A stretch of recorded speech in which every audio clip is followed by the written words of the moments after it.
1963 সালের একটু আশেপাশের কথা বলছি। তখন মানুষের অবস্থা দুরবস্থার সঙ্গে সমান। মানুষের ঘরে হাঁড়ি থাকলে চাল নেই, চাল থাকলে হাঁড়ি নেই, এমনই দুরবস্থার দিনের কথা বলছি। সবে নূতন আশ্রম তৈরি হয়েছে 63 সালে।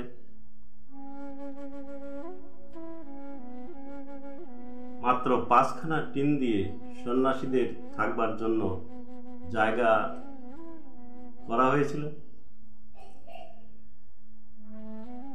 সেই ঘরে সবাই মিলে থাকতেন। আশ্রমের তখন একটা নিয়ম ছিল, ঠাকুর মুষ্টি চালের ব্যবস্থা করেছিলেন। আমরা যে চাল সংগ্রহ করি, আমরা যে চাল রান্নাঘরে নিয়ে যাই সেবার জন্য, সেই চাল থেকে এক মুষ্টি চাল ঠাকুরের নামে প্রথমে উৎসর্গ করে সেটাকে রেখে দিতে হয় আলাদা পাত্রে। সেই পাত্রর চাল যা হয় মাসের শেষে সেইটা ঠাকুর বাড়ি পাঠিয়ে দিতে হয়। এমনি করে সকলকে বলাতে সকল ভক্তরা রাখা শুরু করলো। সেই চালগুলো মাসের শেষে আশ্রমে চলে আসতো। হয়তো কখনো সন্ন্যাসীদের পাঠিয়ে ঠাকুর সেইগুলো আশ্রমে আনতেন। এইভাবে পরিবারের কাউকে বেগ পেতেও হতো না, আবার আশ্রমে দেখা যায় আশ্রম চলতেও কষ্ট হতো না। এইভাবেই দিন চলছিল। হঠাৎ একদিন তখন এই পাখানজোড় আশ্রমটা যখন স্বামীজিগণ এদিক সেদিক যেতেন, তখন দেখাশোনার ভার থাকতো বৃদ্ধ অধর এবং তার স্ত্রী সরলা দেবীর উপর। এই অধর এবং সরলা দেবী দুজন এই আশ্রমটাকে রক্ষা করতেন, দেখাশোনা করতেন, ঠাকুর পূজা করতেন, এমনিভাবে ছিল। মাঝে মাঝে যখন স্বামীজিরা আসতেন তখন স্বামীজিদের সঙ্গে থাকতেন, এনারাও থাকতেন, এইভাবে চলতো। এক সময় বর্ষার সময় মুষলধারে বর্ষা হচ্ছে। ঠাকুর সত্যানন্দ প্রভু সুন্দর, স্বামী বীরানন্দ ব্রহ্মচারী এবং অধর আর তার স্ত্রী সরলা দেবী সকলে রয়েছেন ঘরে। আজকে আশ্রমে চাল বাড়ন্ত, আজকে চাল নেই। বীরানন্দ ঠাকুরের সামনে আসছেন না, তিনি একটু দূরে দাঁড়িয়ে আছেন। দূরে বসে বসে খালি ভাবছেন যে আজকে ঠাকুরকে কি রান্না করে দেব, ঠাকুরকে অভুক্ত রাখতে হবে। এত বড় জীবন, এত বড় দেহ পেয়েছি ঠাকুরের কৃপায়, সেই দেহটা কোনো কাজে লাগলো না, ঠাকুর সেবায় এলো না, কি করি? ঠাকুর বুঝতে পারলেন ভক্তের মনের অবস্থা। দূর থেকে তিনি ডাকলেন, বীরেন। বীরেনকে তিনি বেরেন বলতেন। বেরেন, এদিকে আয়। এসে সামনে দাঁড়িয়ে, বাবা আজ ঘরে চাল নেই বুঝি? বীরানন্দ স্বামীজি কান্না করে দিলেন।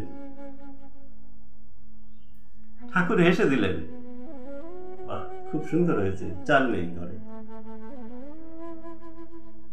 ঠাকুর তো আনন্দের লোক, আনন্দ করছেন, কিন্তু বীরানন্দ স্বামীজি ভাবছেন আজকে আমার প্রভুকে ভুক্ত রাখতে হবে, প্রভুকে আমি কি সেবা করাবো? তখন ঠাকুর বললেন, ভয় নেই বাবা, আমি তো আছি, আয়, আমরা সকলে মিলে ঠাকুরের নাম করি। রাখে হরি মারে কে, আর মারে হরি রাখে কে? এসো ঠাকুরের নাম করি। সকলেই ঠাকুরের নাম করতে লাগলেন। অন্ধকার তখন ধীরে ধীরে তার ডানা বিস্তার করে চলেছে। প্রকৃতি ছেয়ে গেছে অন্ধকারে। তখন আর পথপ্রান্তর কিছু দেখা যাচ্ছে না, ঘুটঘুটে অন্ধকার।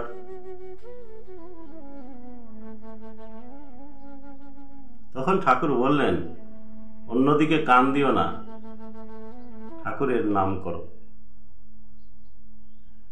আশ্রম হতে নিকটস্থ গ্রাম প্রায় 1 কিলোমিটার দূর। এর মধ্যে আর কোনো গ্রাম নেই। সেই গ্রামে ঠাকুরের ভক্ত শ্রী হরেকৃষ্ণ মণ্ডল বাস করতেন। প্রকৃতির বেগতিক অবস্থা জেনে স্বামী স্ত্রী আলোচনা করছেন আশ্রমের সেবা শান্তি কিভাবে হবে। ভক্তের মনেই তো ভগবানের কথা জাগে।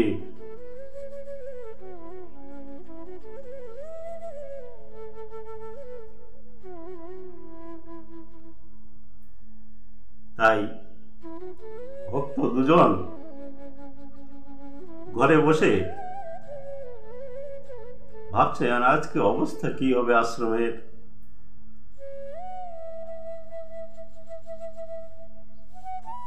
তাই তারা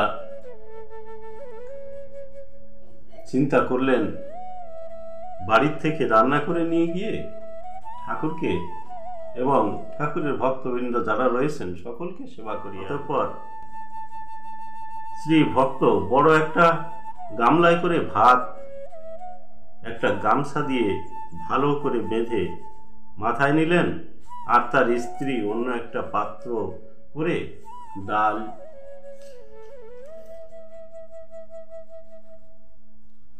ডাল নিয়ে রওনা দিলেন আশ্রম অভিমুখে।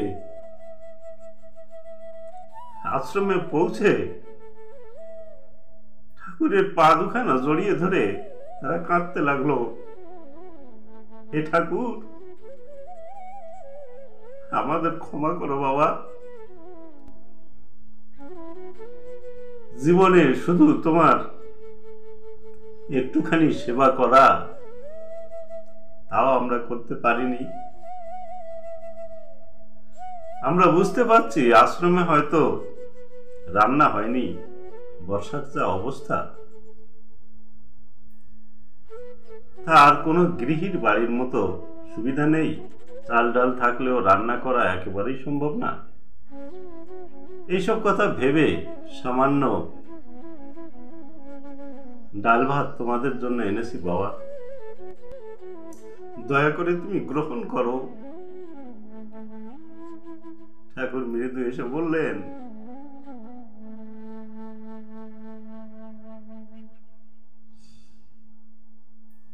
সামান্য কি বলছিস রে?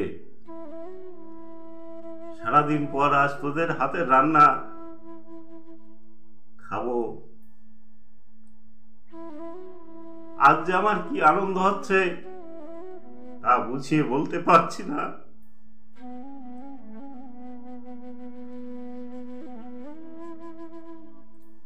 অতঃপর ঠাকুর সহ ভক্তগণ সকলে মিলে সেই অন্ন সেবা করলেন।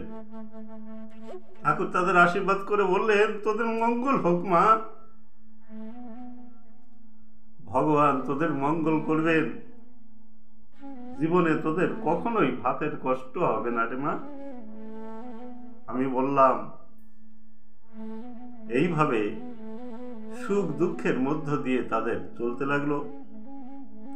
কালের বিবর্তনে সেখানে গড়ে উঠেছে বিরাট আশ্রম।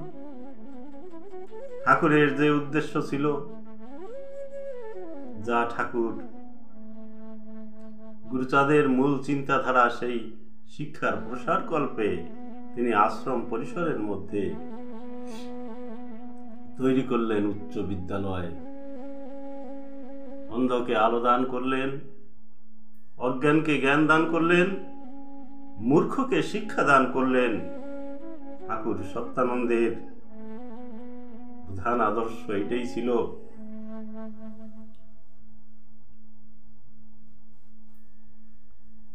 আজ ঠাকুরের দিব্য লীলা দর্শন করে ভক্তগণ কোন জগতে পৌঁছেছেন জানি না। আমার মনে হয় এ জগৎ সবসময় পাওয়া যায় না। এ জগৎ বুঝি অন্য জগৎ। তাই ঠাকুরের কৃপা সকলের উপর বর্ষিত হোক, সকলেই ঠাকুরের চরণ প্রান্তে পৌঁছে যান, এটি আমি কামনা করি। জয় জয় বিশ্ব সুখ সত্যানন্দ শ্রীমৎ স্বামী নীলকান্ত মহাপ্রভু প্রেমানন্দে হরিধ্বনি বলমন হরিবল। শ্রী শ্রীমা মাধুর্যময়ী দেবী প্রেমানন্দে হরিধ্বনি বলমন হরিবল। রাধা কৃষ্ণ প্রেমানন্দে হরিধ্বনি বলমন। নিতাই গৌর সীতানাথ প্রেমানন্দে হরিধ্বনি বলমন হরিবল। সর্বসাধু গুরু বৈষ্ণব প্রেমানন্দে হরিধ্বনি বলমন হরিবল হরিবল হরিবল। জয় বাবা, জয় বাবা, জয় বাবা, জয় সত্য।